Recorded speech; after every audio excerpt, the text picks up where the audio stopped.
दोस्तों NICL assistant का जब से नोटिफिकेशन आया हमसे काफ़ी सारे बच्चे पूछ रहे हैं कि हमें दूसरे स्टेट से इसके लिए अप्लाई करना चाहिए नहीं करना चाहिए, क्योंकि मैंने एक जॉब रियलिटी करके एक वीडियो बनाया था।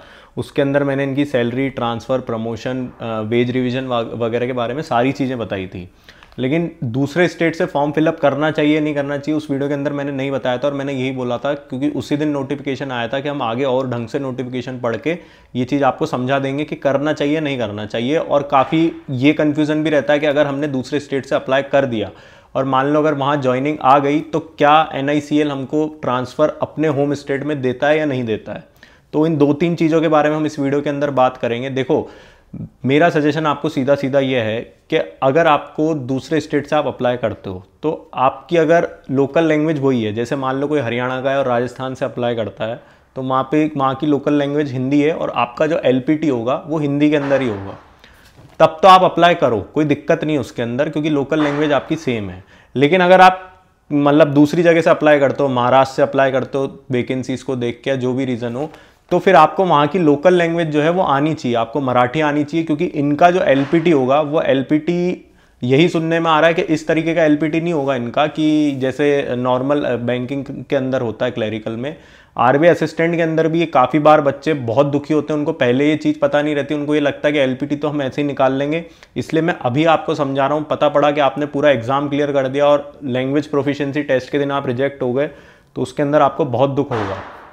तो अगर आपकी लोकल लैंग्वेज सेम है, और अगर सेम नहीं है और अगर आपको पूरे तरीके से आती है, आप लिख भी सकते हो, पढ़ भी सकते हो, बोल भी सकते हो, तीनों चीज़ अगर आपको आती है, आपने पहले सीखी हुई है, तो आप वहाँ से अप्लाई करें। क्योंकि इसके अंदर ऐसा नहीं है कि आपने मान लो अगर 10th के अंदर कहीं से पढ़ भी रखी हो और आपको इतनी ज़्यादा उस पर पकड़ नहीं हो तो आप बच जाओगे। ये कंपलसरी है LPT पूरे तरीके से देना। तो ये एक मेरा सजेशन है। दूसरी चीज़ ये है कि जैसे कोई हरियाणा का है या मध्य प्रदेश से है, वो राजस्थान से अप्लाई करता है और अप्लाई करने के बाद वो ये पूछ रहे हैं कि हमको होम स्टेट ट्रांसफ़र मिल जाएगा या नहीं मिल जाएगा। देखो, पहली चीज़ तो ये असिस्टेंट की पोस्ट है, तो आपका जैसे राजस्थान से आपने अप्लाई किया तो ये मान के चलना कि आपकी ज्वाइनिंग वहीं होगी। ऐसा नहीं होगा कि आपकी आज ज्वाइनिंग हुई और कल आपको ट्रांसफ़र दे दिया अपने होम स्टेट के अंदर। ऐसा NICL नहीं करने वाला है।